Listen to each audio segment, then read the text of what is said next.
Why do things never look that big on camera? What a question to start the video, eh? I only say that because it's a meter by a meter, so it's actually quite a big. Well, you can see next to the other one, it's quite a bit bigger. How's it going? Just figured I'd talk about this one a bit because, much like some of the other ones, cannot really photograph it. Doesn't at all do it justice. Like, wait there. Let's actually get some light. Yeah, still doesn't do it justice. But you can start to see some of the sparkle. This is one of those pieces that I really got to sort of experiment with the idea of combining the mediums together. It's also the piece that made me realise I can't really do this in the space that I've got because, oh my god, this stuff gets everywhere.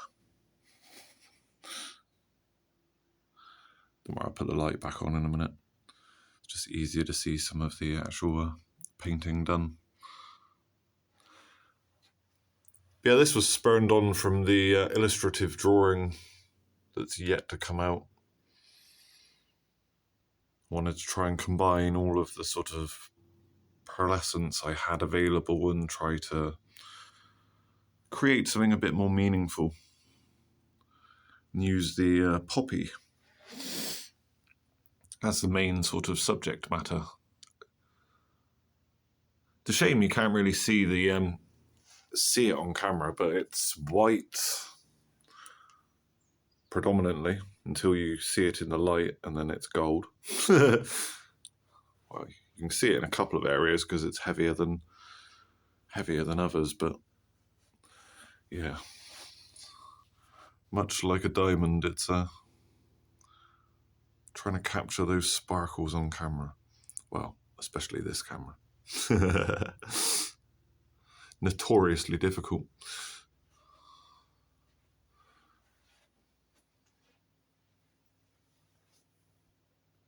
This was one of the sort of first pieces I managed to scale up the idea into something not only meaningful, but sort of incorporates what I wanted to do, which is make these paintings that shift. So from the front, it just looks like a sort of flat image, but then as you walk around it, it catches your eye, it sparkles, there's colour shifts going on. Let's say the gold pops, there's bits of colour shift pearl, so red to green in the gold. And then around the black, you've got the black, can't think of the right term for it now, multicoloured effect.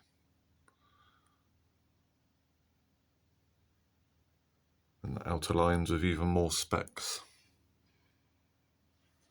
I tend to think each speck was like a person lost in a war, you know? It's like you only really appreciate it as you move around it, and especially in light because everything sparkles.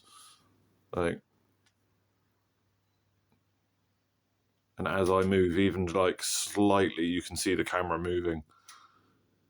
I'm picking, like my eyes pick up hundreds, if not thousands of sparkles. It's like, it's such a, well, as you can see, such a difficult thing to really capture, and especially with photography, it just does not do these paintings justice at all because, well, yeah, as you move around them and as you sort of see them from different angles, it's like, bleh, different things come up. Yes, I'm using a torch to light it. That's how bad the lighting is in here.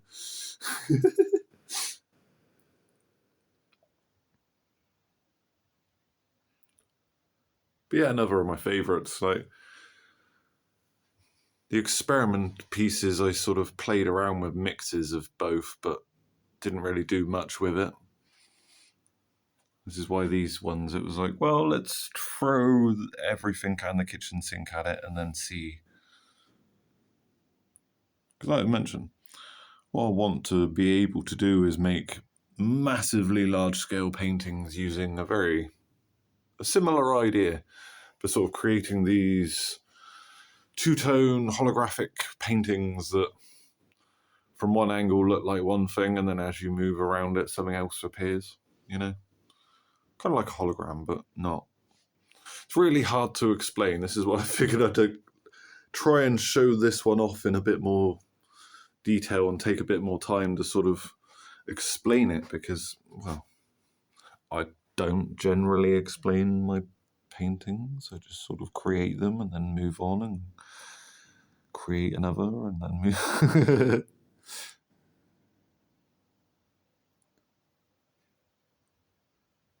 You see what I mean? It's so difficult. I have to get so close to capture what's actually going on, because when you pull it back, you can kind of see it's yellow, but you don't really get anywhere near the effects of light that you should. And yes, it is currently hung up with a piece of string. Shh. Da-da-da-da. Yep. Actually got to use the torch to just messes with the refresh rate, unfortunately.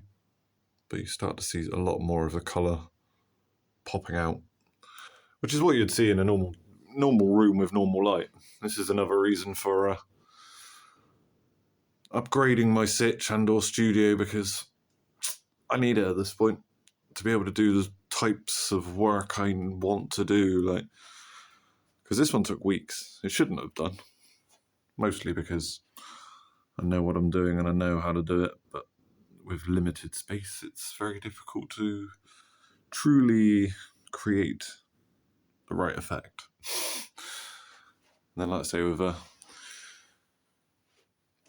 price, it's a very difficult thing. This is why it took me so many years to be able to work on these sort of pieces, because, yeah, it's not very cost effective. I should have just stuck with oil painting or acrylic painting. Because the minute you start messing around with pearlescents, especially different types of pearlescents and then different colour shifting effects, it's inordinately expensive. And whilst you can do it relatively cheaply, it's like, yeah, for like an average painting, it's like between the canvas and the paint, it's not usually that much. Like, it doesn't cost that much to actually produce something. It usually costs more shipping than anything else, but with this sort of stuff, it is not at all cost efficient. And then entirely not replicatable. Like, whilst I could replicate this painting, it's like I would miss so much of the detail, and then because of the way that I've applied the pearl, it is distinctly difficult to actually replicate the exact effects, like the exact densities of pearls to paint and ratios, and I know, getting complex, but if you want to be able to replicate, you have to be able to measure everything. And like I say, in a smaller studio, it's just not feasible at all. Not that I'd ever replicate anything I do, but, you know, I like to be able to replicate techniques or different, different techniques.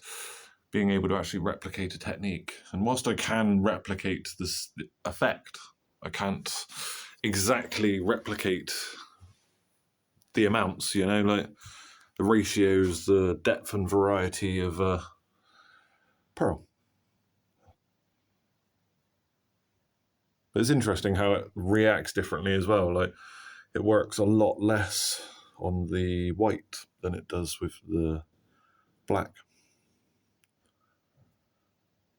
But I think that's what makes this piece so interesting, is like just taking the time to sort of look at all of the detail and then looking at it from different angles because of the different effects. Mesmerising, utterly, utterly mesmerising. But as I say, so inherently difficult to photograph because you need the exact right light, exact right camera, and then you're only going to capture it either on the dull side of things or shit.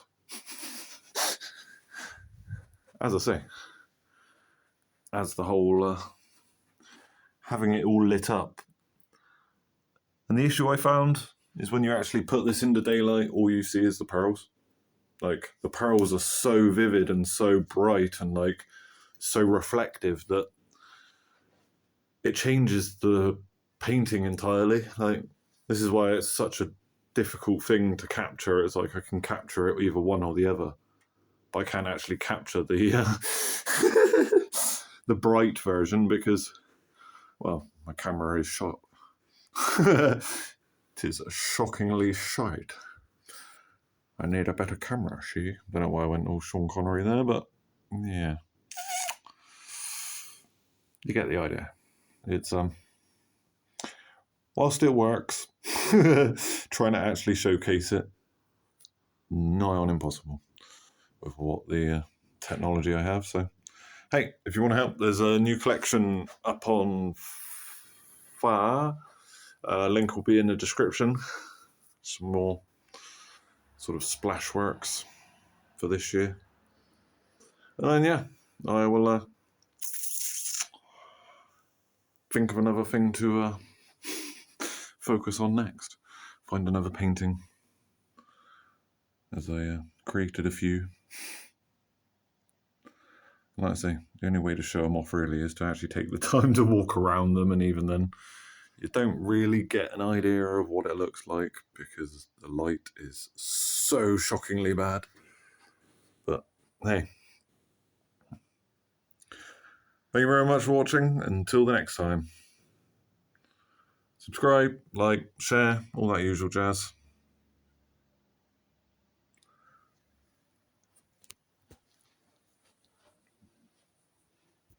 Let me know your thoughts.